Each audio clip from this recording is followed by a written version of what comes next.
Good evening, afternoon, our global viewers and listeners. This is Chanticleer Global Media Networks Unlimited. This is a Louds Media Group production.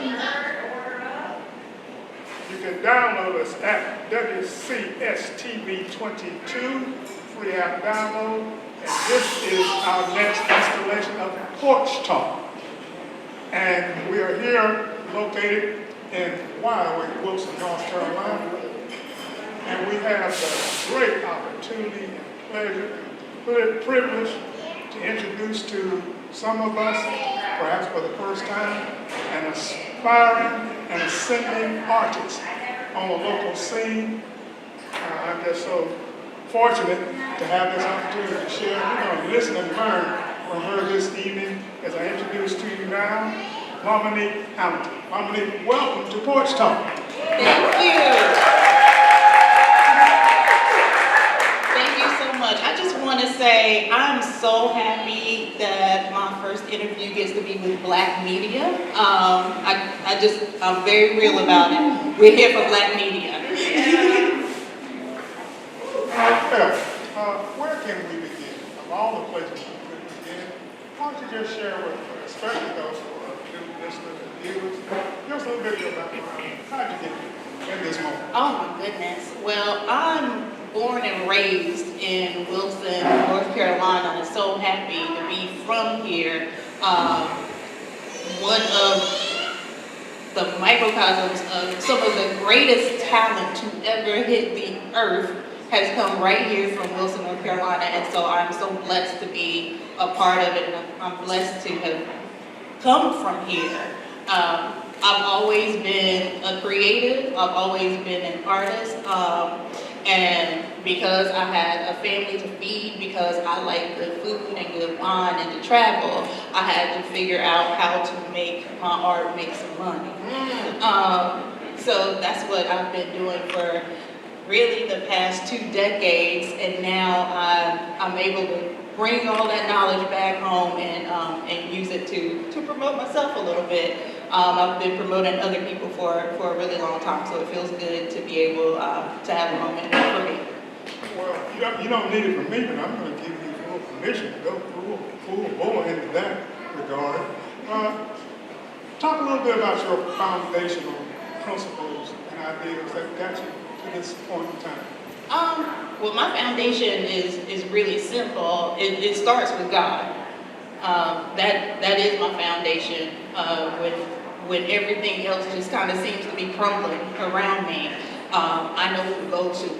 I know who I am and I know whose I am, and I'm so thankful for that. Aside from that, my parents, my mom and dad who raised me here, who taught me the value of community, who taught me the value of integrity, and just really being a person of my word, and a person who just goes out and does and makes sure that people in our community are good, because they're like, if they're not good, you're not good. If the community's not good, you're not good. Well, that's so inspiring. Thank you so much for sharing that. You mentioned those foundational principles there, and from I'm an old school, from the Wayback Machine, is what you just described about yourself and those fundamental principles in your life. Give me some hope. Is that a lost or dying art? No, I don't think so. I think sometimes we can see things on social media, we can see things in the news and just in the culture to make us think that that's not who people are. But I've traveled all over the world, and I can say for certain that is exactly who people are. That is who most of us are. It's just that the people who are doing bad things just tend to get some air. So maybe we need to start breathing and taking clickbait. So we need to just start taking some air for ourselves. Well, I would suggest you offer an auspicious start there. Are you going to put or take air from the room? It depends on the room. The context. It's the context. It's the context. A room like this with a whole bunch of good people. No, we're all just breathing and taking and giving and being in one and in communion. But there are some rooms that you have to walk into, and as soon as you walk into that room, you know, hey, okay, my job is to shift the atmosphere in here. Yeah. And that's a great launching point right there. I was just thinking about that possibility, how to shift and to not give away too much of really what we're here focused for tonight. I'm hearing you suggest that there might be means and ways that we're able to do that. And we'll have that part of more in-depth discussion. But right now, here's the moment. Tell us now, what are we here for? What are we celebrating in this moment? Okay. In this space? We are celebrating the launch of my book, Shift, Essays from a Woman in Progress. I did a little bit of a surprise release last Friday. I really thought I was releasing it on Monday, y'all, to be honest. I really did, but I'm telling you, when God speaks, I listen. And Thursday night, he was like, yo, guess what you about to do? You about to drop this right on home with Beyonce. And I was like, I don't want to. Get somebody else to do it. I don't want to do that.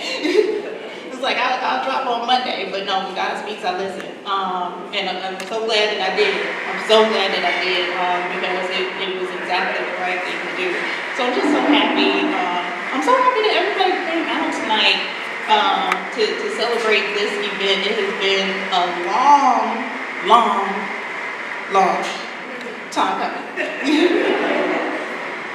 The work that we're celebrating here this evening, without giving up too much, can you share with us maybe just a little small snippet, brief synopsis of the theme or anything that's not too deep in the weeds? Oh no, it's all good. So this is a compilation of essays. A lot of them are part of a column that I wrote for the Wilson Times a few years ago when I was going through a shift in my life, and like a shift in every area of my life, and it seems like it just all kind of happened at the same time, with having a son who was becoming an adult and having a marriage that was falling apart and having a job that I knew I loved, but I couldn't stay there. There was more for me to do, and going through, a parent being sick and needing to move away for his health. It was like a lot of transition happening at the same time, and I basically had to write my way through it, and that's what this book is. Sounds like there are some elements of grand design that are interwoven there. When God does a thing. When God does a thing. Okay, little sister. Okay. I mean, that part. That part. So, you mentioned your journalistic background. Could you share with us the role, the part that might have played? How did you know you wanted to be a journalist? When did that happen? You know something? I think I always knew that I wanted to be a writer. But again, I like good food, I like good wine, and I like to travel. So that wasn't what I pursued at first. I thought I was going to be a corporate lawyer. That was my first. Ouch. Yeah. That was my first. That was my first career path, and I mean I was on it. And had some really great professors in college who steered me back to center. So always thankful. I always shout out Dr. Kelly at Duke University, who really shifted me back to center and was like, girl, you don't like this. This is not for you, but you're a really talented writer. And this is not 4 years, this is your whole life. Make that happen. A little bit about your background after leading the local system, school system. You mentioned any other places that you Oh yeah, Morgan State University, where I obtained my degree in English with a concentration in creative writing. So proud to be a Morgan alum. That was My Bears. Oh yeah, go Bears, go Bears. And that was a legacy. So Fair Morgan.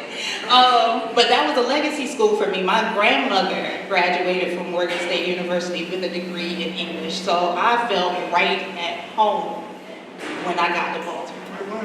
My grandmother. Which family? My dad's mother, Geneva. So you're the fulfillment of the legacy. Yes, sir. And still fulfilled. And still More fulfilling. fulfilling. Okay. Yeah. Great. Yeah, come on, artists, you can share that. This is organic. Not going to be sterile or sterile.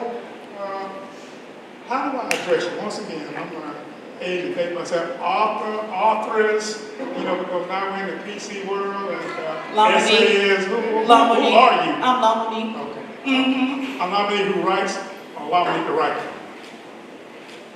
I'm LaMonique who writes. I think I like that better than being a writer because I've been saying a checkered career. I've done a little bit of everything. So I think I'm okay with being LaMonique who writes because that's on Wednesday it might be something different, and that's okay. Do you read much yourself? Oh yes, I love to read. I love reading. Give me your Mount Rushmore writers or essayists. Oh my gosh! You know something? It really just depends on where I am in my life. Right now, I'm in a place of building foundation for my son and leaving legacy and making sure that we have inheritance and things like that. So the last book I read was We Should All Be Millionaires. Rachel Rogers, who actually was living right here in North Carolina until maybe about a year ago. But she's amazing. But I'm reading a lot of money books these days. Okay, well, I'm not mad at you. What's the thing there? And I've heard you express a couple of times here about that financial piece. Is there an intersection there between your work, your writing, your aspirations, and that financial? Oh yeah. And does this work? Oh yeah. So I can I've been pretty transparent about the fact that when I was writing this was probably the brokest I have ever been in my life. Congratulations. Woo, baby. Yeah, because God was like, you will rely completely on me this season. So there was no money. There was no money. But there was a promise that once I got through the season, that would be my last season of Black, and I believe it.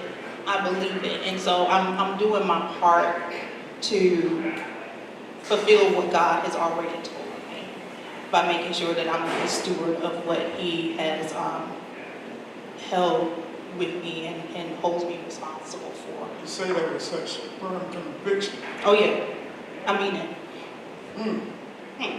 I'm a witness. Yeah, it's funny because I've actually had this conversation a few times this week about how money doesn't make you happy, and it's and it doesn't by itself. But I can tell you what money can do. It can help fuel your dreams. It can help build communities.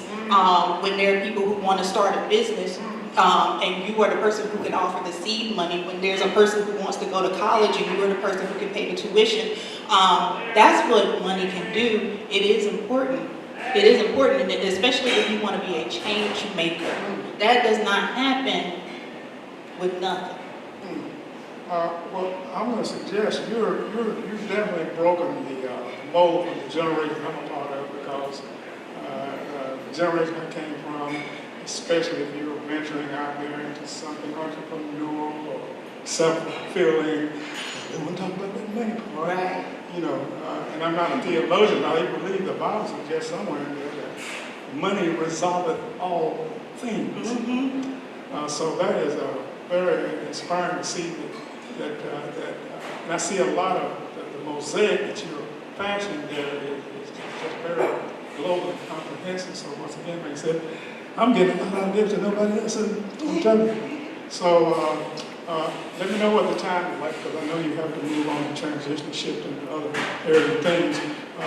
As we transition, from this moment, any words of encouragement that you might be able to lay out there for those of my ilk and those from your generation, and also below. Yeah, the one thing that I think just kind of carries no matter what it is that you're trying to do or that you are doing, and feel like you might be hitting your head against the wall. We all feel that. I will tell you, this week has been the craziest week that I have had in a long time.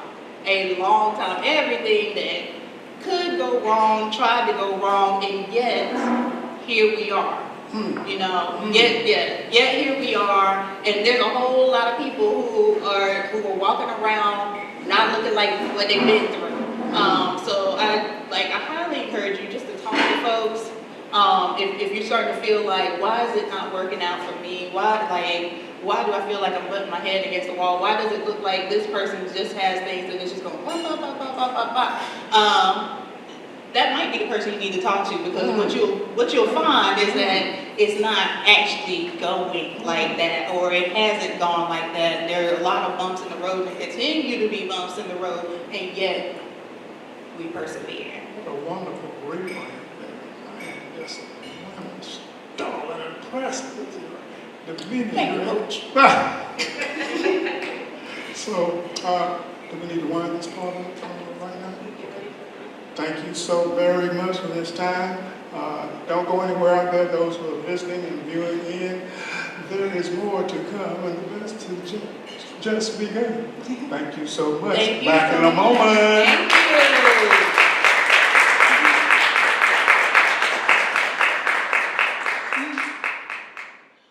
you. From a woman in progress.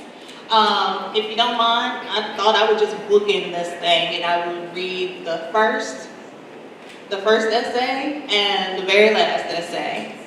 Does that work for everybody? Yeah. All right. Y'all sound a little, get it together. Get it together. We're not doing this tonight, okay? Y'all okay with this? All right. All right. Introduction, shifting. The morning began with me being stuck on the tarmac long enough to miss my connecting flight. Here I am back in the airport waiting for my next flight, and the weather is awful. Gray, gloomy, and damp. And dear reader, we're meeting on this page. After I hung out in the airport lounge for 6 hours, minutes before boarding the plane to my destination. The airport is where it dawned on me that layovers and our lives are synonymous. They both are unpredictable, shift without notice, and compel us to be patient. I've learned to love the holding place that keeps us while we wait for the next thing life has to offer.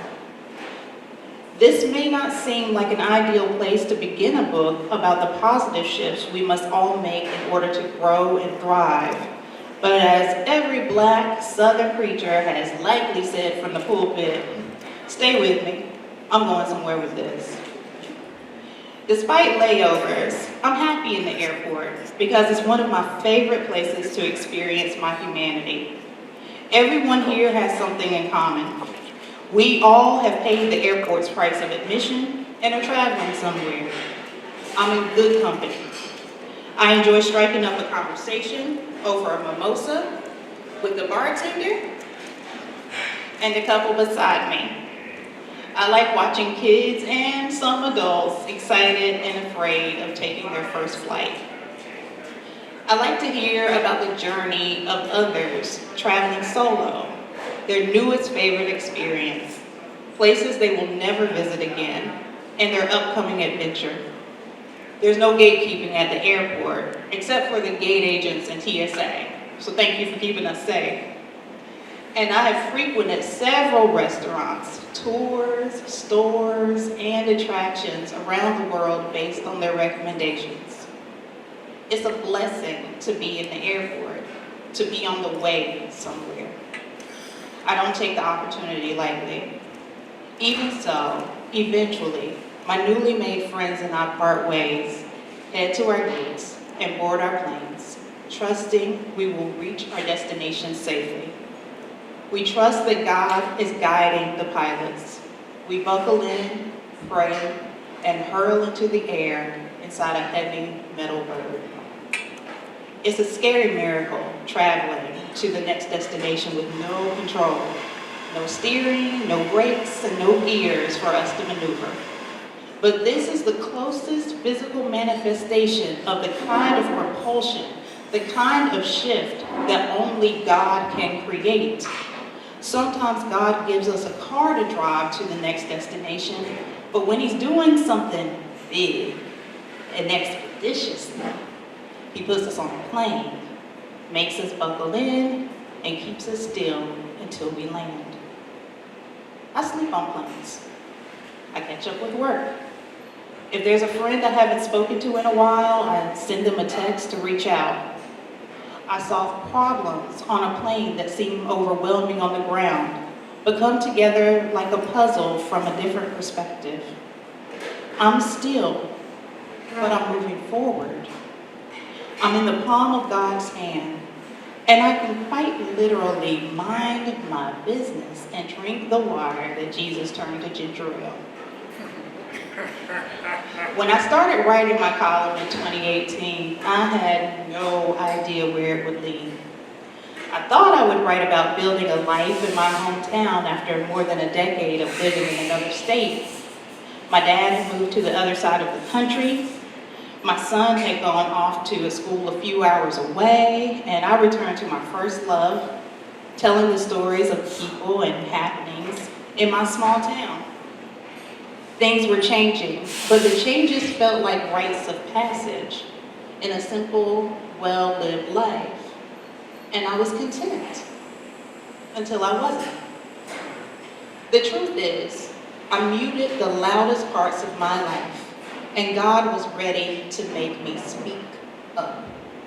So I started my podcast, The Collide, to create a safe space to talk about the intersection of race, gender, and class in politics and popular culture. And I thought that would be enough because I was in no hurry to leave what I knew. Isn't this what I was groomed to work for? I bought a house, I got married, I raised my kid, I took care of my dad, I had steady work, I had health insurance. But my marriage was crumbling by the day. My finances were in shambles. My kid was struggling with anxiety. My aunt, who was a mother figure after my mom died, was diagnosed with terminal cancer. I felt as if I was on the brink of losing everything and barely holding on to the jagged cliff of my comfort zone by my pinkies. I had to make a decision about the direction of my column. And instead of running away from all that was going wrong, I listened to God and began to write about it. And I met so many of you on my journey of death and destruction, despair and desperation. And I prayed that God was who my praying mother and grandmothers always told me he was. I prayed as I wrote that he indeed gave hope to the hopeless. Writing became my vehicle. The more I wrote, the more I moved forward. Pretty soon, I was able to shift into my next stage of godly growth. Writing the truth helped me to dream again and deepened my relationship with God. It helped me reconnect with old friends who had patiently, I'm gonna say that one more time, patiently waited for me to see what they always saw in me. Writing the truth to the horror of some family members and temporary friends allowed me to shift.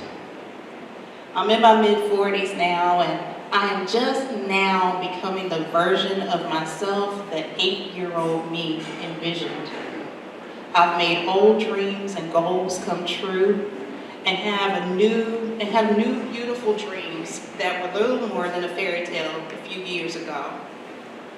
I'm a change agent, a connector of people and ideas, a solid friend, the mom my kid needs me to be, and one of God's great works being brought into completion. I invite you to read, to reflect, laugh, cry, and scream as you go through the pages of this book. I pray that sharing my journey helps someone become unstuck and unleashed. I pray that our collective honesty breaks strongholds and shifts the culture. I pray that we find our people, our safe spaces, our soft places to land once our voices hit the atmosphere. I pray that you shift whatever vehicle God gives you into gear and drive the hell out of it. I pray that God puts you in vehicles of acceleration that you don't control, and that you find rest and joy as you hurl into the air.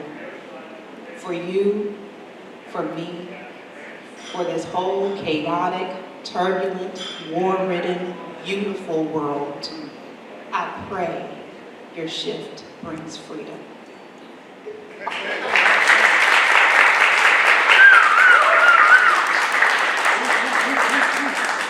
Let me do one more for you.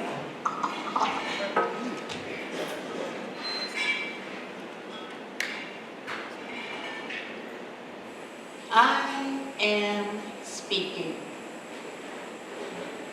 For anyone who has been in spaces where their presence is tolerated, but their voices are minimized, uttering those words in the moment to assert your space and your validity takes great courage.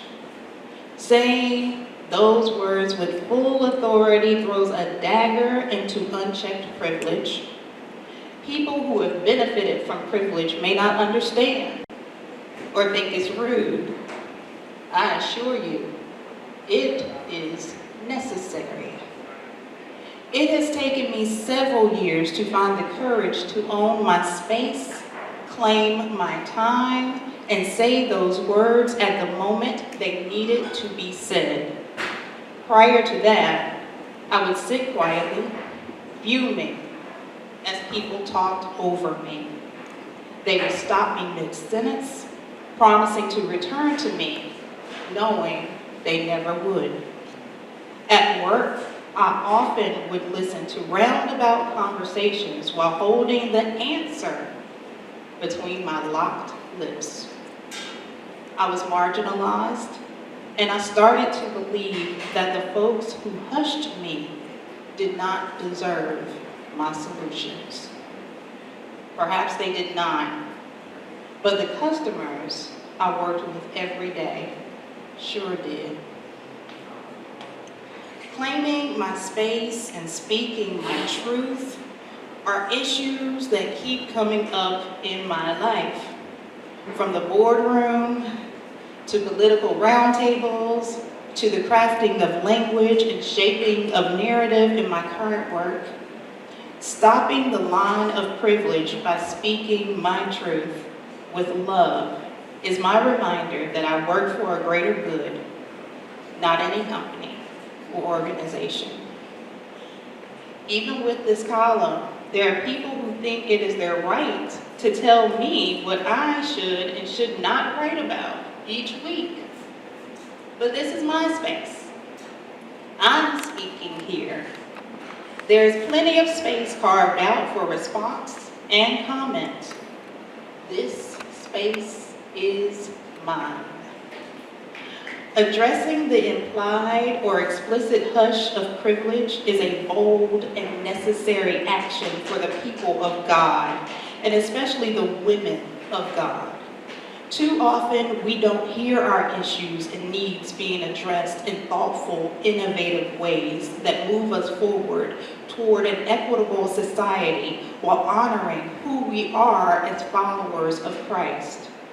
And to be honest, many of the people who claim to speak for us in that capacity have obviously not studied to show themselves approved, as the Bible teaches us.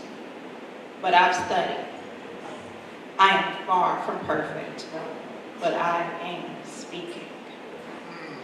Waiting for perfection keeps us silent. I refuse to wait for a day that will never arrive.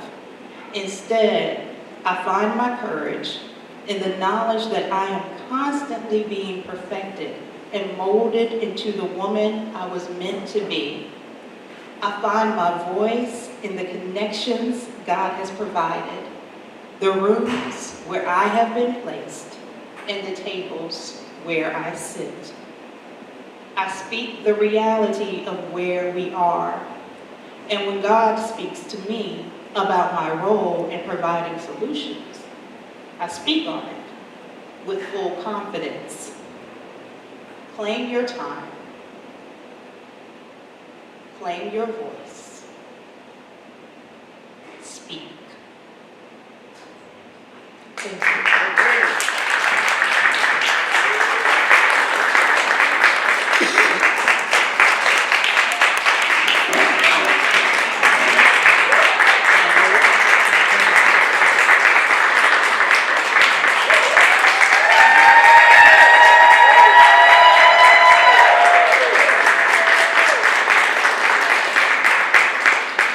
Thank you so much. I wanted to have a little bit of conversation, just a little bit of Q&A. If there are any questions from anybody in the audience, now is your chance.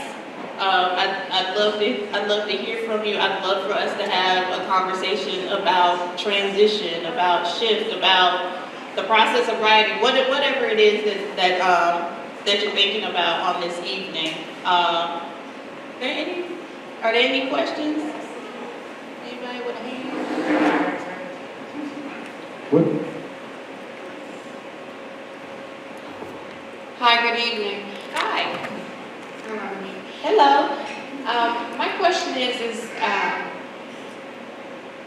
how is the process of you pushing past your vulnerability to write in such a way to not just for yourself, but also for the whole entire community to read these columns weekly that you would add to our local newspaper? So there were weeks when it actually came pretty easily, and there were, there were just things that just needed to come out. We needed to talk about them. But there are other weeks when I knew I needed to write something from a very personal place, and those were always hard. Those were always hard weeks. I don't know if anybody is still here from the Wilson Palms. They were here a little bit earlier, but those specific people would see me at night because I worked second shift.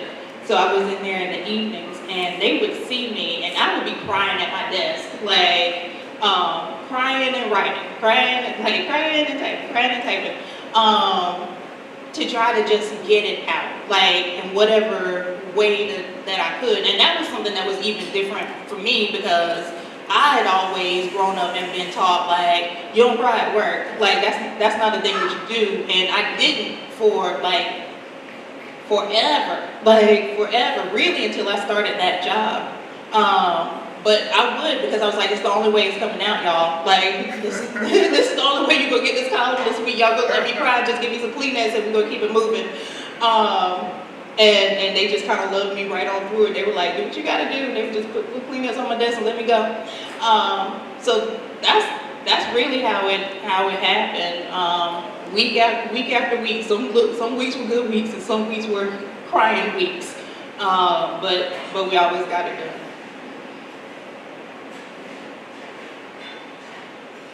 Oh, it's all right. Hi, LaMonique. Hi. Actually, I had two questions, and I hope I didn't forget. One is, I'm one that I actually love to have my hands on a physical book and read, so I'm excited about getting your book. But also, does your book, is it offered as an audiobook? And if so, are you the person reading it? Because it was a pleasure to hear you reading your writing. Oh, actually, give me 30 days. Give me 30 days. We are just starting the recording process for the audiobook right now. And yes, I will be doing it. So yeah, I'm surprised. That's the thing that's happening. And the other question, I know that you mentioned a podcast. Do you still have a podcast, or is that something in the works? Because I am definitely interested, and I'm sure there are others here that are interested also. It's still there. Okay. It's still there. I'm actually working to bring it back up. It will probably be back up and running in June. I have started talking to people about being guests on the podcast, and so far everybody has just been in, and that's been a blessing. So yeah, expect that to come back around June. Okay, Thank you. And my grandmother here, who is 94, is an avid reader. And we are here tonight because she reads, I don't know how many newspapers a week, the News Observer, the Washington Post, the Wilson Times, and she called me at 4:30 today and said, we have to go and hear LaMonique Hamilton's reading tonight. So we're super excited May I to give you another hug, please? Please do. Oh my gosh. I gotta hug you right now, I'm sorry.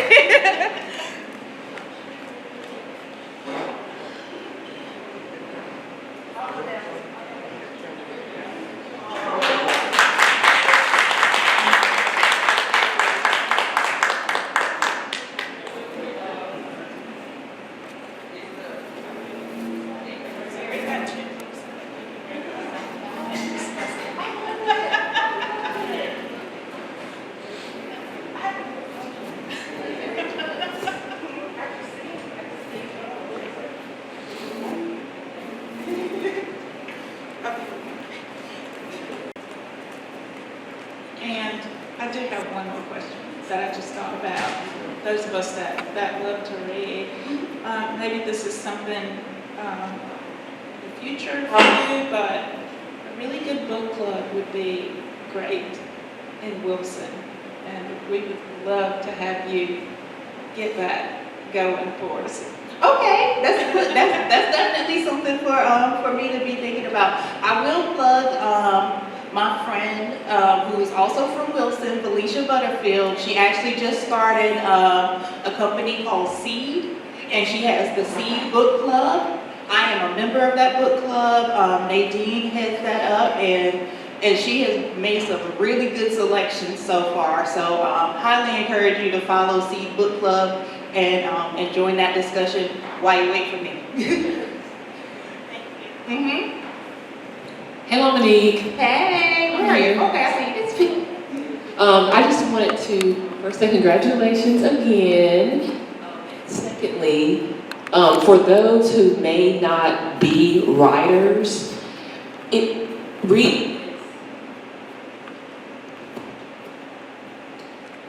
that better? Yes. Okay, here we are. Wow. So for those who may not be writers by trade, reading this definitely seems like, in general, it's like it's been a therapeutic for you. So how would you encourage those who may not be official writers to channel their own experiences so that maybe they can get some of the same results in terms of the therapy and the healing that you have? Yeah, that's a good question. So the first thing that I'll tell anybody to do is journal. Like, just journal, and it doesn't matter. The only person who's gonna know what you wrote is you.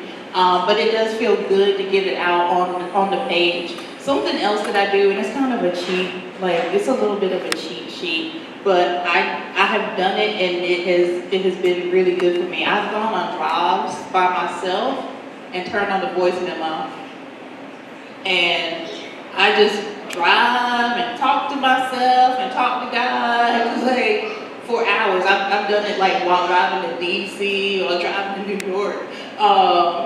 Just when I'm in the car by myself, I turn on that voice memo, and it has really surprised me, some of the things that have come out while doing that. So if for some reason you have an aversion to writing, the voice memos help. They help a lot, and too, it documents in the same way. So you can go back and listen to voice memos that you did 2 years ago and 3 years ago. It's like, whoa, I've really grown from that place.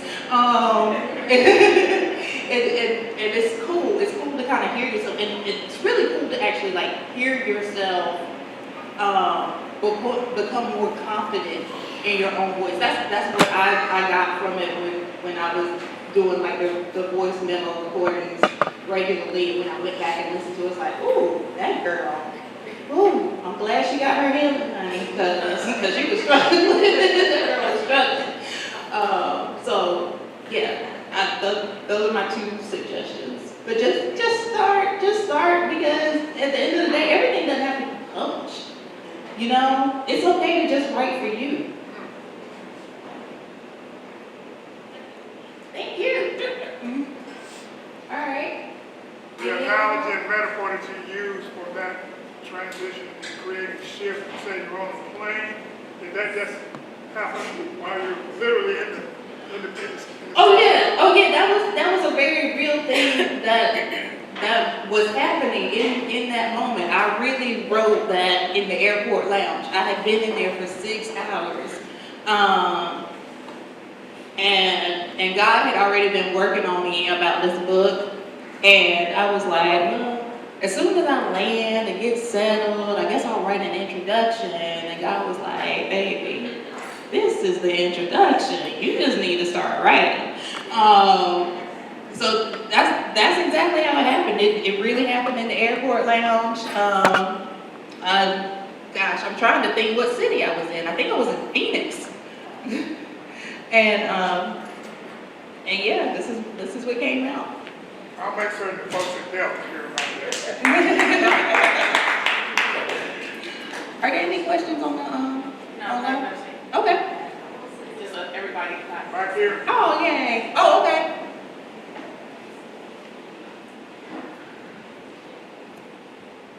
Hi Dominique, I'm Jermaine Jones' mother. Hi. He's also an author. He wrote a book on Property to Riches. He did a best. And it was a wonderful book. I read that book. Yes, I can support you for him. I appreciate it. I know he was trying to get here. Yes.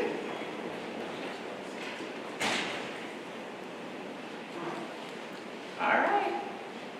Okay, well, if there are no more questions, I just want to thank all of you for coming out tonight. Thank you so much for your support, for your well wishes, for all the messages that I have gotten over the past week. I'm telling you, I'm overwhelmed. I think I have cried every single day since this book has come out. I just want to give a special thanks to my family for being here tonight, for Nicolette and LaToya, the Sharp Sisters extraordinaire, for taking all the orders and helping set up, for Rashad McNeil, my bestie, my creative partner, just the best damn friend in the world. So if you guys don't know, Rashad actually, he took the picture for my cover. He was the videographer for my book trailer, and he is an extraordinary artist. I am so glad our paths crossed, 10 years ago?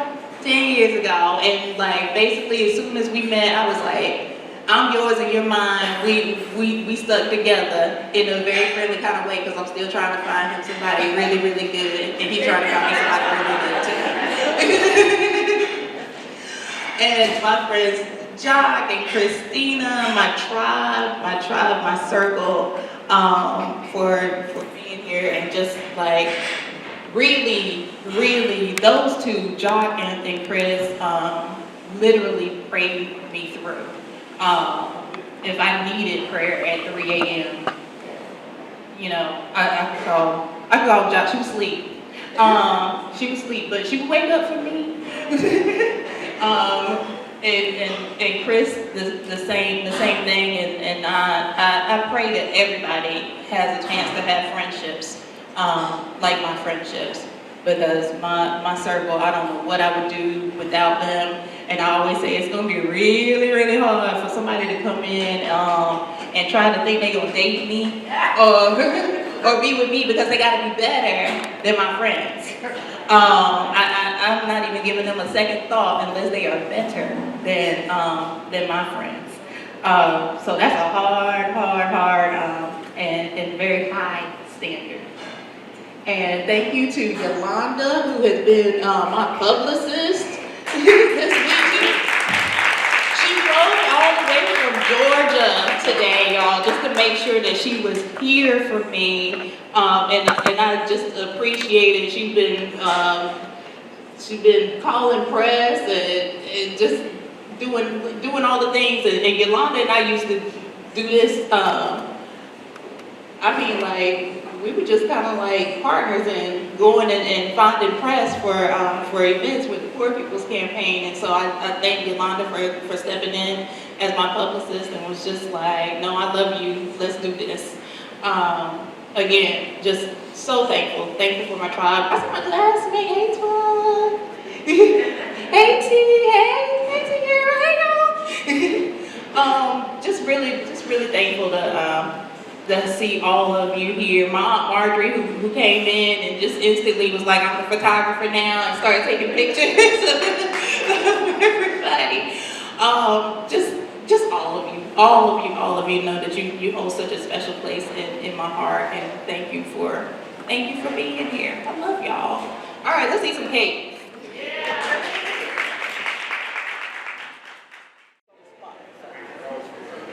All right, as we close out this episode of Porch Talk, having spent time this evening with aspiring authoress LaMonique Hamilton, we're going to put a punctuation on this piece right now and bring in her ultimate support system, which is her family members. Cameron, I'd like to conclude if you wish. Let us know how you feel right now. Share any thoughts of Cameron? My niece, I'm so proud of her. And you are? I'm her aunt Ruby. I'm so proud of her. Since she was small, she always wanted to write. She's very clear, and I'm so proud of her. My mom was very proud. I'm her Aunt Marjorie, and I watched LaMonique grow up to be a beautiful young lady, woman. She's always had the desire to write. She had the desire to sing, and to watch her come through struggles and all that she had to get to this point where she is. I know her mother and her dad and her grandmother looking down on her. I'm happy for you all.